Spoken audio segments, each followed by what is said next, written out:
So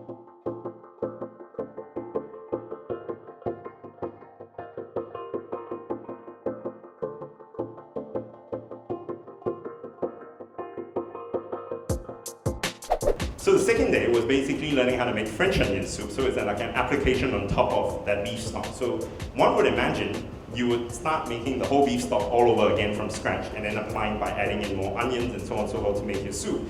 But instead, he said, no, we're not going to do that. He whips out a can of Maggi beef stock and adds it in the hot water and says, here's your beef stock. Now you add on to your onion soup. And that was the last time I ever went to class because that was my lesson I learned.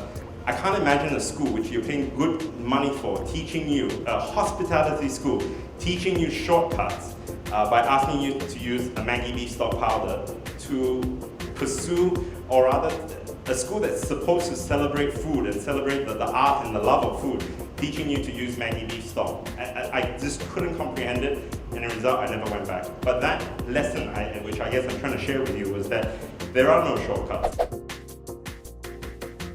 You know, opening a restaurant was going to be easy until you spoke to real investors who asked you for your business plan and how you're going to fund it, and everything came to a blank, and I had no idea. I was completely naive in that sense. So I bade my time. I started work with my mother because, you know, she was growing her retail business, Miss Reed, and the next thing I enjoyed was marketing and operations, so that's what I took up the role of marketing and operations at Miss Reed, and I worked there for 3 years, learning a bit of tools of the trade. My family's been in retail since the time I was born, so it seemed very natural to be working in retail. But I wanted something a little bit more in terms of a corporate structure. And so E&O presented in itself that opportunity, which is why we partnered them. However, later on, I realized that, you know, with every pro there comes a con, and I wasn't very keen on the office politics that involved in a corporate structure.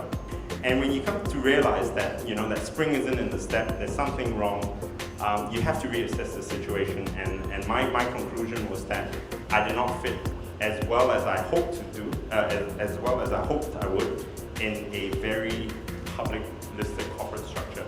And that's when I opted my option to leave the business, or rather to sell out the rest of the business. I started a business with a group of people who believed in what I was trying to do, and together with their help, we made the business to what it was. They had walked out of the business at the same time as I did. So there lies my responsibility with my team of people.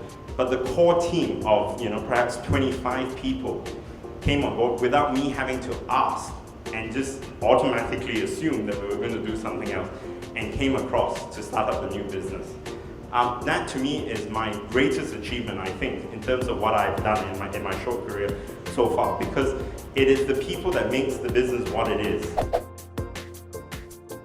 One of the questions I get asked a lot is, why you don't just do one brand? Just do same everywhere. You know, why do so many brands? The fact of the matter is, you need to study market conditions. People get bored very, very quickly. And the idea was to try and offer an array of different concept F&B businesses that can I won't use the word humor, that can cater to the demands of all the consumers in terms of what you feel like, your mood, the occasion, and the environment. Ultimately, still sharing the same philosophy about building that relationship through food. And that's why our biggest struggle has always been, you know, how do we grow big yet remain boutique? That is one of the things that we ask ourselves constantly. And by that, we always try and do this through thought and consideration. These are two keywords that we play with. Sorry, I didn't share this earlier on.